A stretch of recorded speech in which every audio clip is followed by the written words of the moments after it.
It started as just another night, a celebration, a toast, and a little too much champagne. My best friend had just landed a big promotion, and we were out on the town, letting loose like we always did. But what began as a carefree evening quickly spiraled into something I never saw coming. I remember bits and pieces of that night, the laughter, the ridiculous dares, and the karaoke bar where I sang terribly off-key. Somewhere in the chaos, my best friend's younger sister showed up to join the fun. Sarah. She was her usual self, witty, charming, and completely off-limits. Let me be clear. Sarah had always been the person I couldn't even think about in that way. She was smart and gorgeous, sure, but she was also my best friend Mike's little sister. There were rules, unspoken but very real rules, that made her untouchable. But something was different about her that night. Maybe it was the way she laughed at one of my terrible jokes or the sparkle in her eyes when she teased me about my singing. Or maybe it was the alcohol, loosening the careful boundaries I'd built between us over the years. Whatever it was, I didn't recognize the lines I was about to cross. The next thing I remember clearly was waking up the next morning with the world's worst hangover and a ring on my finger. At first, I thought it was some kind of joke, but then I saw Sarah sitting on the edge of the bed, her head in her hands. She was wearing a matching ring. "We need to talk," she said, her voice tight with disbelief. I blinked at her, the memories slowly crashing down like waves. The laughter, the late-night dare, the courthouse that someone thought was a hilarious pit stop, the officiant asking if we were serious, and both of us, caught up in the absurdity of the moment, saying "I do." Oh my God, I muttered, staring at the ring again as the reality hit me. We're married. Sarah and I sat in stunned silence, the weight of what we'd done sinking in. She broke the silence first. This can't be real," she said, looking at me with wide, panicked eyes. "It was a joke, right? We were just messing around. I wanted to agree, to tell her it was all some elaborate prank, but the marriage certificate sitting on the nightstand said otherwise. "Looks like we took the joke a little too far," I said, attempting a weak laugh. It didn't help. For a moment, neither of us knew what to say. I mean, what do you say when you accidentally marry your best friend's sister? All I could think about was Mike, my best friend since high school, the guy who had been like a brother to me. He had made one thing crystal clear over the years. Sarah was off limits, not just romantically, but in any way that might complicate their family dynamic. And now here I was, married to her. Sarah ran a hand through her hair, muttering to herself, "Mike is going to kill us. No, he's going to kill you, and then he's going to kill me for letting this happen." She wasn't wrong. Mike was protective of Sarah to a fault. I had always respected that, keeping my interactions with her light and casual whenever we crossed paths. Sure, there were moments when I noticed her smile lasted a little too long in my mind, or when her laugh lingered in my thoughts. But I had buried those feelings deep, knowing they were a line I could never cross. Until now. "I don't think we need to tell Mike yet," I said cautiously, testing the waters. "We can figure this out on our own. Maybe get an annulment before he ever finds out?" Her eyebrows shot up. "An annulment? Just like that?" I hesitated. "Well, yeah. It's not like this was planned. We had a little too much to drink, and things got out of hand." Her expression softened, but only for a second. "Right. Because obviously there's no way this could mean anything else." Her tone caught me off guard. Was there something else? For a brief moment, I thought back to the way she'd looked at me the night before. Like maybe, just maybe, this wasn't entirely an accident. But I shoved the thought aside. This was already complicated enough without imagining things that weren't there. Sarah sighed, crossing her arms. "Fine. We'll keep it quiet for now. But you'd better hope Mike never finds out about this. He's never going to forgive either of us." I nodded, relief washing over me. "Agreed. We'll fix this, and it'll be like it never happened." But as I said the words, I couldn't help noticing the faint flicker of something in her eyes. Disappointment, regret. I wasn't sure, but it stayed with me as we parted ways later that day, both of us pretending that everything would go back to normal. The problem was things didn't go back to normal, not even close. Pretending that nothing had happened was easier said than done. Sarah and I did our best to avoid each other for a few days, but life has a way of forcing people together when they least want it. Mike, blissfully unaware of the chaos brewing, invited me over for a family barbecue that weekend. Sarah's cooking, he said over the phone, his tone teasing. You're coming, right? She'll be crushed if you don't. I wanted to laugh at the irony, but instead I muttered something non-committal and agreed to show up. Staying away wasn't an option, not without raising questions I couldn't answer. The barbecue was exactly what I expected. Mike's booming laughter, his parents' warm hospitality, and Sarah moving around the backyard with her usual grace, flipping burgers and cracking jokes. From the outside, everything looked normal. But the second her eyes met mine, I knew we were in trouble. There was a tension between us, something unspoken but undeniable. Every glance she threw my way felt loaded, and I found myself hyper-aware of her presence, the memory of that night hanging over us like a storm cloud. At one point, Mike pulled me aside, handing me a beer. You've been acting weird, man. What's going on? I nearly choked. Weird? No, not at all. Everything's fine. Mike narrowed his eyes, his expression skeptical. You sure? You've barely said 2 words all afternoon. Before I could respond, Sarah appeared, saving me from having to lie any further. Stop interrogating him, Mike, she said with a smirk, her tone light. Not everyone's as chatty as you. Her casual demeanor was impressive, considering the circumstances. But the second Mike walked away, her expression hardened. We need to talk, she whispered, her voice low enough that only I could hear. We slipped away from the crowd, finding a quiet corner of the yard. What are you doing here? She asked, crossing her arms. Mike invited me, I replied defensively. What was I supposed to do? Say no and make him suspicious? She sighed, rubbing her temples. This is impossible. How are we supposed to act normal when we're married? I finished for her, my voice tinged with sarcasm. She glared at me. Not helping. I took a deep breath, lowering my tone. Look, I don't like this any more than you do. But we agreed to keep it quiet, so that's what we'll do. We'll figure out the annulment, and everything will go back to the way it was.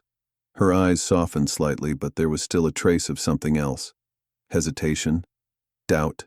Fine, she said, her voice barely audible. But we need to do it soon. I can't keep pretending nothing's wrong. The conversation ended abruptly when Mike called her back to the grill, leaving me alone with my thoughts. For the rest of the afternoon, I couldn't shake the feeling that fixing this might not be as simple as either of us wanted it to be.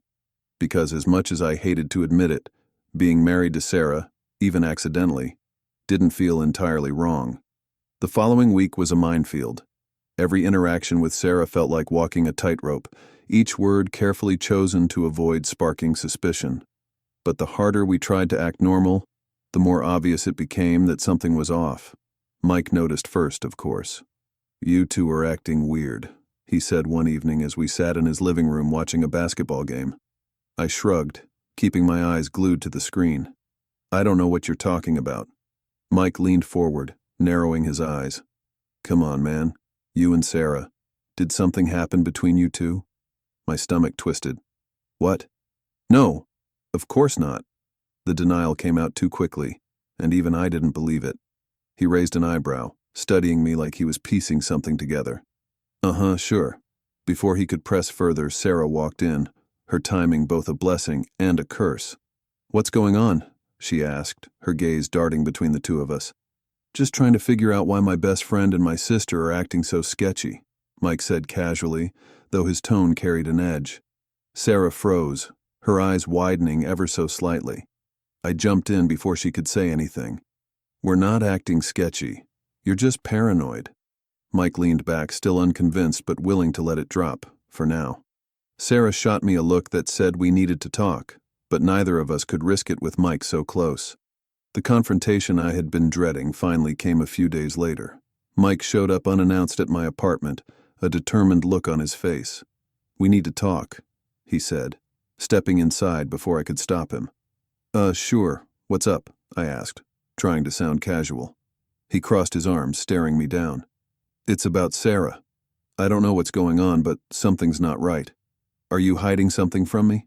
Panic surged through me, but I forced myself to stay calm. Of course not. Why would I hide anything? He didn't buy it. Cut the crap, man. You've been weird, she's been weird, and I know something's going on. Just tell me the truth. I opened my mouth trying to come up with a lie that would satisfy him, but the words wouldn't come. Before I could figure out what to say, the doorbell rang. It was Sarah. The second she saw Mike, her face fell. "Oh no," she muttered under her breath. Mike's head whipped around to look at her, his suspicion deepening. "What's going on here?" Sarah glanced at me, her expression a mix of panic and resignation. "We can't keep this from him anymore," she said quietly. My heart sank. "Sarah." "No," she interrupted, her voice firm. "He deserves to know." Mike looked between us, his confusion turning into anger. "Know what?" Sarah took a deep breath, her hands trembling slightly. "We're married." The words hit Mike like a sledgehammer. His face went pale, his jaw tightening as he stared at us in disbelief. "You're what?" "It was an accident," I blurted out, desperate to explain. "It wasn't planned. Are you kidding me?" Mike exploded, his voice louder than I'd ever heard it. "You married my sister? My sister? And you didn't think to tell me?" "It's not like that," Sarah said quickly, her voice pleading. "It wasn't supposed to happen. We were going to get an annulment." "Oh, great. So now my best friend is not only married to my sister, but also planning to erase it like it never happened. That's so much better," Mike snapped. I stepped forward, trying to calm him down. "Mike, listen." "No," he interrupted, his voice cold. "I trusted you, man. I trusted both of you. And this is how you repay me?" His words cut deeper than I expected, and for a moment, none of us knew what to say. The silence stretched on, heavy and suffocating, until Mike shook his head and turned toward the door. "I need some time," he said flatly before walking out. As the door slammed shut, Sarah and I were left standing there, the weight of what had just happened pressing down on us. "What do we do now?" I asked, my voice barely above a whisper. She looked at me, her eyes filled with a mix of guilt and determination. "We figure it out. Together." After Mike stormed out, Sarah and I sat in my apartment, the tension between us thick enough to cut with a knife. Neither of us spoke for a while, the weight of his reaction hanging over us like a cloud. "He hates us," Sarah said finally, her voice trembling. I shook my head, though I wasn't entirely sure I believed myself. "He doesn't hate us. He's angry, sure, but he'll come around. He just needs time." Sarah scoffed, leaning back against the couch. "Time won't change the fact that we broke his trust." Her words stung because they were true. Mike had always been fiercely protective of Sarah, and in his eyes, I had crossed a line that could never be uncrossed. But as much as I hated the idea of losing my best friend, I couldn't bring myself to regret what had happened with Sarah. Over the next few days, we tried to give Mike space, but that only gave Sarah and me more time together.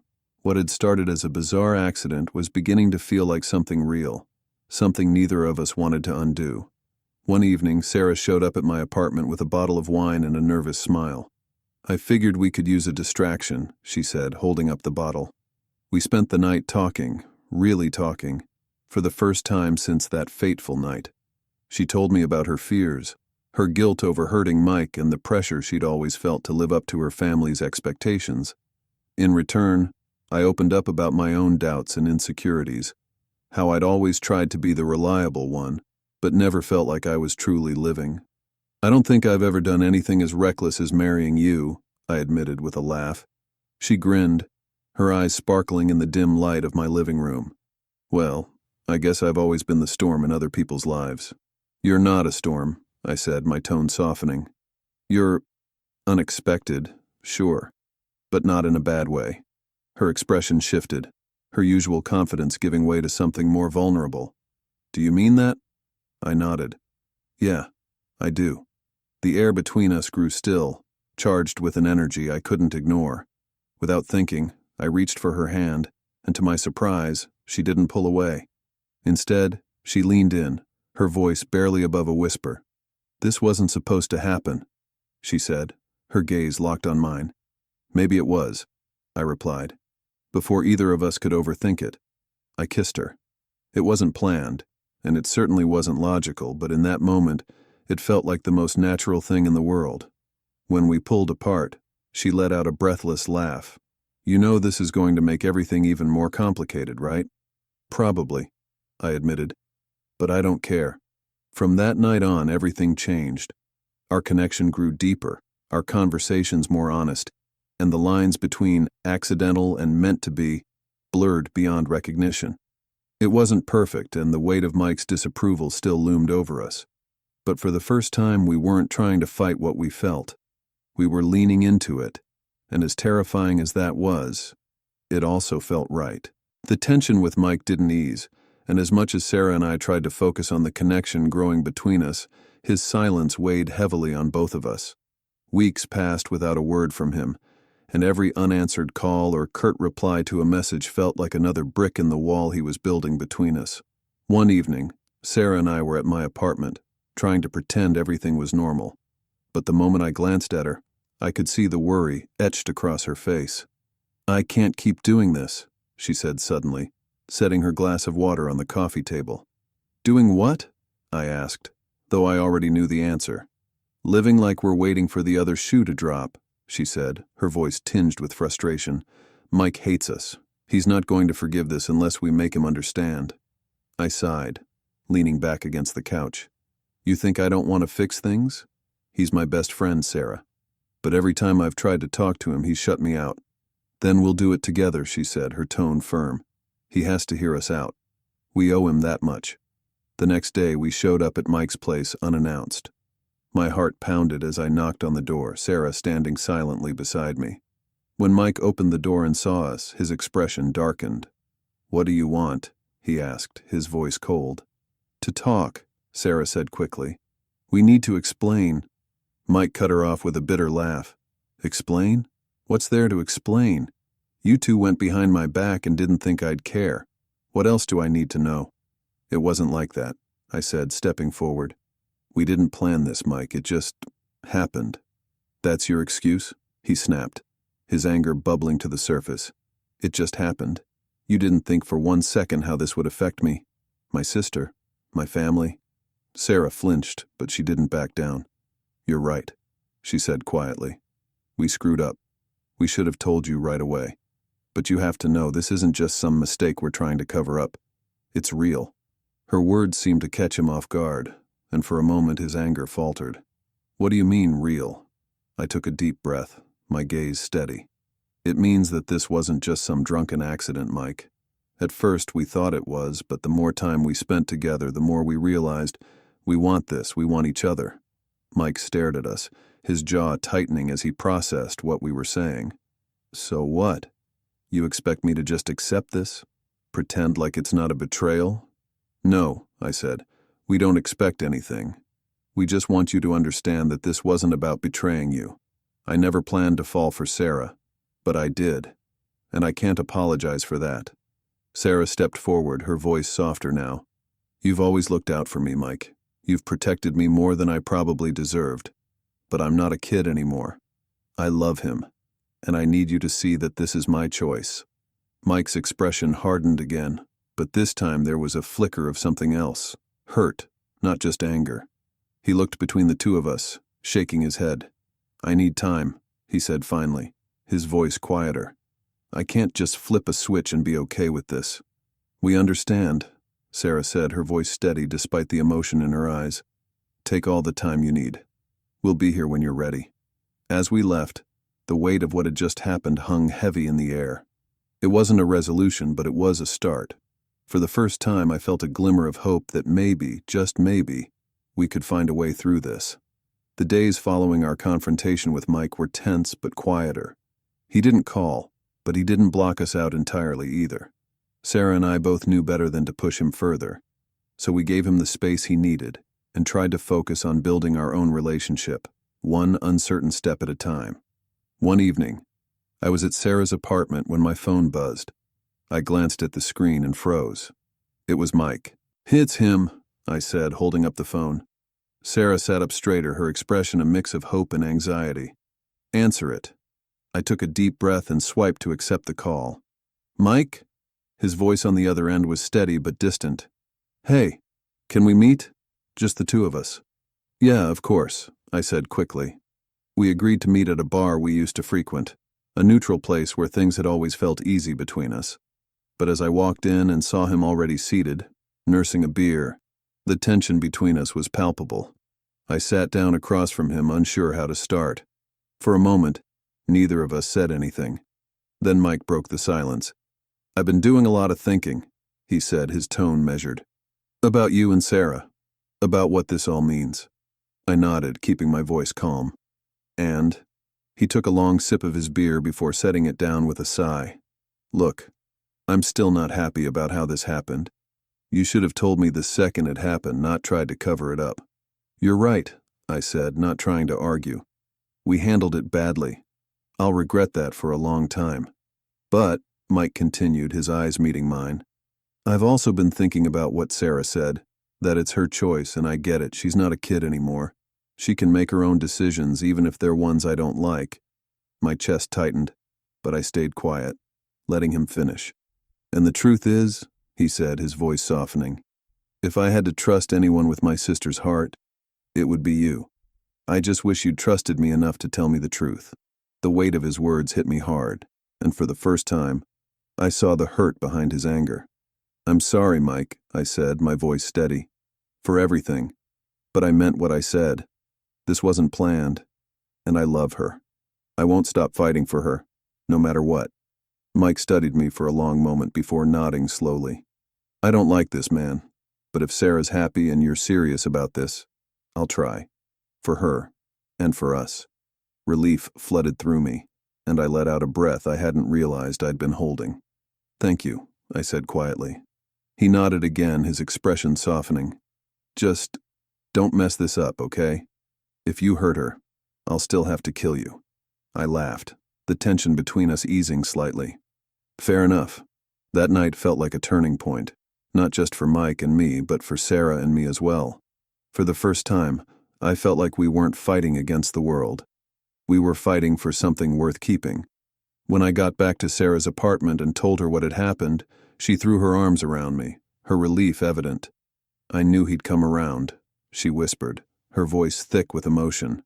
"So did I replied, holding her close. And for the first time since that wild, fateful night, I felt like everything was going to be okay. Things didn't magically become perfect overnight, but for the first time it felt like we were on solid ground.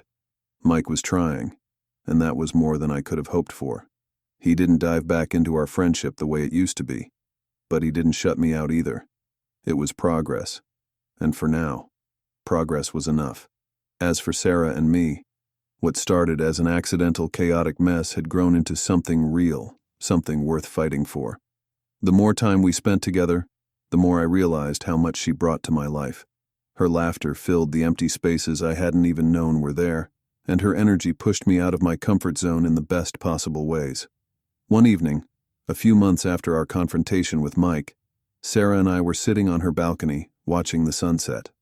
The city lights were just beginning to twinkle, and the air was cool and calm. "You ever think about how crazy this all is?" I asked, my tone light but thoughtful. "All the time," she replied, resting her head on my shoulder. "But sometimes, the best things in life are the ones you never see coming." I smiled, kissing the top of her head. "I don't regret any of it, not even the chaos." "Me neither," she said softly. A comfortable silence settled between us, and for the first time in what felt like forever, everything felt right. Mike eventually warmed up to the idea of us being together.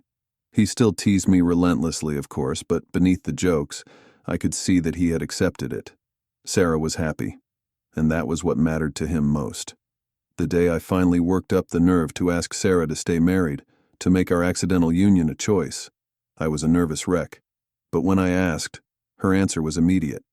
"Yes," she said, her eyes bright with unshed tears. 1,000 times yes. Looking back now, I can see that what started as a mistake turned into the best decision of my life.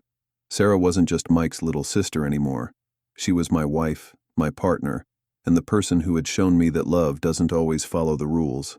Sometimes it crashes into your life like a storm, messy and unexpected, but exactly what you need.